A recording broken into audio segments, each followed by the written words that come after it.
అబ్బా ఒరే కరుస్తుందా?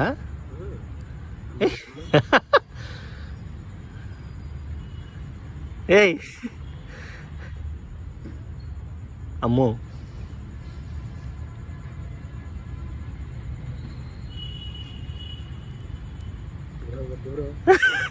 కాదు మూతి గట్టుకుందిరా.